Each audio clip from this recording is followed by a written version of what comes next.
नमस्कार, मैं हूं रवीश कुमार। आज बात उस मुल्क की जिसने रेत के नीचे से रॉकेट निकाल लिए हैं और उस देश की जो दुनिया के सबसे आधुनिक हथियारों के साथ भी बेचैन है। दुनिया का नक्शा एक बार फिर कांप रहा है और वजह है वो कड़वी दुश्मनी जो अब बारूद की भाषा बोल रही है। जैसे ही परमाणु संयंत्रों में मशीनें दोबारा घूमी, मध्य पूर्व की हवा में सन्नाटा पसर गया। ईरान ने चुपचाप नहीं बल्कि दहाड़ते हुए ऐलान किया है, अब आंख उठाकर भी मत देखना वरना पहचान मिटा देंगे। ये बात सिर्फ इजराइल नहीं बल्कि अमेरिका तक के कानों में गूंज रही है। अली खामेनेई उम्र भले ही 86 हो गई हो, लेकिन तेवर आज भी तलवार की धार जैसे हैं। उन्होंने साफ कह दिया, हम नहीं झुकेंगे और अगर कोई जबरन झुकाने आएगा तो फिर अंजाम उसकी कल्पना से बाहर होगा। ईरान ने उन जगहों को दुरुस्त करना शुरू कर दिया है जहां पहले हमले हुए थे। अमेरिका जिन ठिकानों को नेस्तनाबूद समझ रहा था, वहीं से अब धुआं फिर से उठने वाला है और यही धुआं इजराइल और अमेरिका को बेचैन कर रहा है।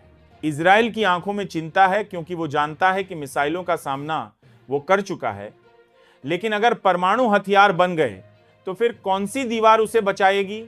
इस बीच अमेरिका के खुफिया नेटवर्क को भी झटका लगा है। ईरान ने याए अंतरराष्ट्रीय परमाणु निरीक्षक को जासूसी का आरोप लगाकर बाहर का रास्ता दिखा दिया। अब ईरान साफ कह रहा है कि हमारा मिशन हमारा है और किसी बाहरी को इसमें झांकने का हक नहीं। इजराइल के प्रधानमंत्री बार बार अमेरिका को फोन कर रहे हैं जैसे कोई डूबता हुआ तिनके को पकड़ रहा हो, लेकिन अमेरिका भी जानता है इस बार का ईरान पुराना वाला नहीं है। ये वही ईरान है जिसने हाल ही में इजराइल के 5 आधुनिकतम F-35 लड़ाकू विमान नष्ट कर दिए, वो भी चुपचाप। गाजा पट्टी में मौतों की गूंज अभी थमी नहीं थी कि यमन के हुती विद्रोहियों ने इजराइल पर ताबड़तोड़ हमले शुरू कर दिए। ईरान ने हुतियों को हथियार और रणनीति दोनों से ताकत दी है और अब ये आग कई दिशाओं में फैल चुकी है। इजराइल की अर्थव्यवस्था चरमराने लगी है, गाजा में तबाही का मंजर है और नेतन्याहू का चेहरा किसी खोए हुए राजा जैसा दिखने लगा है जिसके पास सत्ता तो है मगर नियंत्रण नहीं। ईरान की चेतावनी अब सिर्फ बयान नहीं, रणनीति बन चुकी है। उनकी जुबान पर शब्द कम, हथियार ज्यादा बोल रहे हैं। ईरान साफ कह चुका है, हम जंग की शुरुआत नहीं करेंगे, लेकिन अगर उकसाया गया तो जवाब ऐसा होगा कि दुश्मन इतिहास नहीं, भूकंप के आंकड़े पढ़ेगा।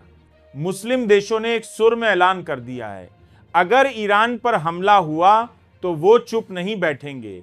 ये कोई कूटनीतिक समर्थन नहीं, ये जमीनी तैयारी है। और इजराइल, वह अब अपने हर सीमा बिंदु पर सेना बढ़ा रहा है। वो जानता है कि अब की बार वॉर सिर्फ युद्ध नहीं, अस्तित्व पर होगा। परमाणु संयंत्रों के चारों ओर सुरक्षा बढ़ा दी गई है। रिपोर्ट कहती है कि अगले 12 दिन बहुत भारी हैं क्योंकि ईरान अपनी ताकत का ट्रायल करने जा रहा है। और इन सब के बीच अमेरिका असमंजस में है।